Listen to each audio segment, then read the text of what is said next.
yeggooner back again. This is a different video, yeah. I'm like this channel, yeah. I started to do football stuff, and like I'm really interested in anime. I love anime stuff as well, and so I'm just gonna dabble into that a little bit as well. Um, like, subscribe. So I'm gonna do like a anime review, and the way I'm gonna do it is I was introduced to this anime through this channel, so I'm gonna shed a little bit of light and give you guys like a little bit of background information on it before I start my review, and that's how we're gonna start. You feel me? Um, let's get into this right away. So this anime is called Reincarnated into a Sword, and no, it's Reincarnated as a Sword. As a sword, I found it on Hive. And as you can see, I liked the video, because as you should do for every YouTuber when you like their video. And let's get into it. Subscribe for endless entertainment. Our story begins with Truck-kun claiming another innocent victim who ends up being reborn in a fantasy world, but in the form of a S-ranked legendary body divider. The unfortunate MC hears God. Yeah, wait. I'm gonna let this get into a little bit, yeah. But like, I want you to understand the linguistics that this person is using to describe what's going on here. First of all, they said Truck-kun. If you don't know, yeah, getting run over is like a huge thing in Isekai. I don't know if y'all have watched My Jobless Reincarnation. I will do a review on that as well. But that's how it starts for most of these guys, man. They just get clipped by that truck, bro. The truck really does it. Yu Yu Hakusho, bro. The truck. If anyone's watched Mob Psycho, that truck, yeah. I mean, bro, vehicles in general. You feel me? Kindly warning him that he's about to go through hell before going to get the milk. Then a group of goblins suddenly comes by to test their pull-out game, but Swordcoin refuses to be wielded by the fugly creatures, so they choose to spit on him instead. Seeing their mistake, Swordcoin uses telekinesis to fly up into the sky and shows the poor bastards how to swallow before dividing another monster by two. Then he kindly gives Who writes the script for it? Wait. First of all, this is what you when you like are enjoying something, you do that. You feel me? And then you get this all videos. You feel me? That's what you get for that. That's the rest of the creatures a one-way ticket to see Goblin Jesus.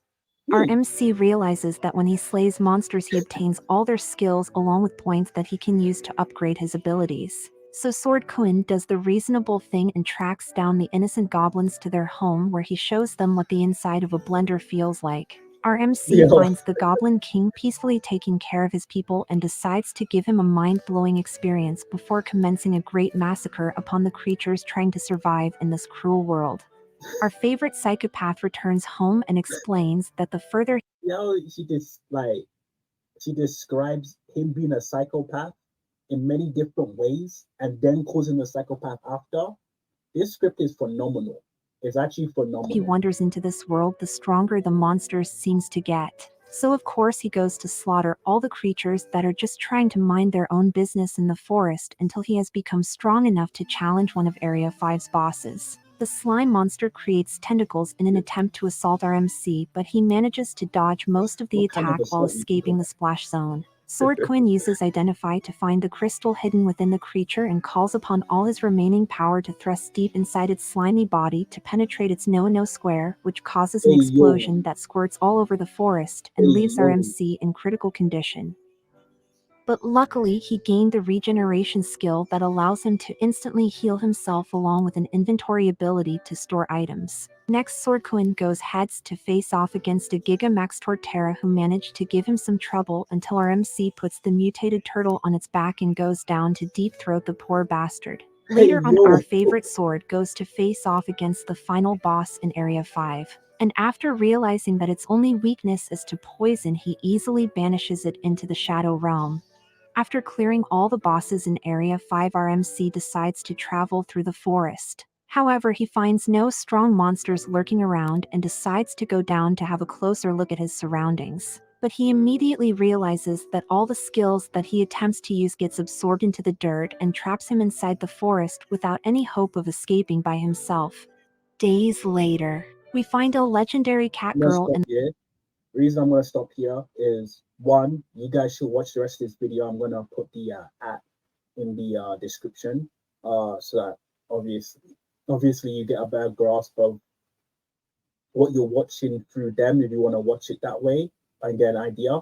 So far, it hasn't really spoiled anything in terms of the full, in terms of the anime, because this is like obviously this is just the first episode, what's happening over here, and even just the first couple minutes of the first episode. And so I must have hit you guys with my review right away. I left it here so you can see what I would say the main character, because what's going on in this is obviously it's isekai, reincarnated to a sword as you got hit by a truck. You don't actually get background information as why you got hit by a truck or background information of what the sword was doing before, but you don't need it. The sword is I feel like the way that this anime works, and this is how I'm gonna do my reviews, is that if your adventure is your action, if you're an adventure anime, if you're an action anime, I'm gonna rate you based on what you're supposed to do. I'm gonna rate the animation. I'm also gonna rate how I felt about the story writing in general as well. And I'm gonna do. I usually when I do football stuff, I do in letter grades. Yes, I'm gonna do out of 5. You feel me? So 1 point for actually being good in your genre, another point for storytelling, another point for animation, and then the rest is just bonus points based on what I like. You feel me? And I must have go straight into it. Like me personally, without spoiling anything, I feel like what they do really, really well is the animation is very smooth and crisp, and in terms of the choreographed sequence, in terms of the fighting and stuff, the choreography is really, really smooth as well with the animation. They're not trying to do too much, right?